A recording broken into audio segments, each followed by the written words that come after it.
ಒಂದು ದಿನ ಒಂದು ಆನೆ ನದಿಯಲ್ಲಿ ಸ್ನಾನ ಮುಗಿಸಿಕೊಂಡು ಶಾಂತವಾಗಿ ಹೋಗುತ್ತಿತ್ತು. ಸೇತುವೆಯ ಬಳಿ ಕೆಸರಿನಲ್ಲಿ ಮುಳುಗಿದ್ದ ಕೊಳಕು ಹಂದಿಯೊಂದು ಆನೆಗೆ ಎದುರಾಗುತ್ತದೆ. ಅದನ್ನು ನೋಡಿದ ಆನೆ ಶಾಂತವಾಗಿ ಪಕ್ಕಕ್ಕೆ ಸರಿದು ಆ ಹಂದಿಗೆ ಹೋಗಲು ದಾರಿ ಮಾಡಿಕೊಡುತ್ತದೆ. ಹಂದಿ ದರ್ಪದಿಂದ ಮುಂದೆ ಸಾಗುತ್ತದೆ. ನೋಡಿ, ನಾನೆಷ್ಟು ಬಲಶಾಲಿ.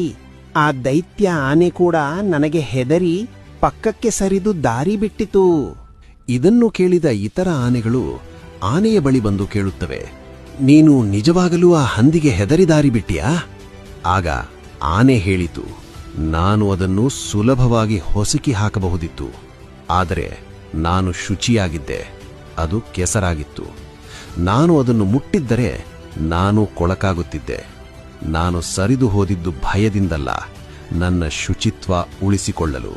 ಜೀವನದಲ್ಲಿ ಕೆಲವರು ಆ ಕೆಸರಿದ್ದಂತೆ. ಕೆಸರಿನ ಮೇಲೆ ಕಲ್ಲು ಹಾಕಿದರೆ ಆ ಕೆಸರು ನಿಮ್ಮ ಮುಖಕ್ಕೆ ಸಿಡಿಯುತ್ತೆ.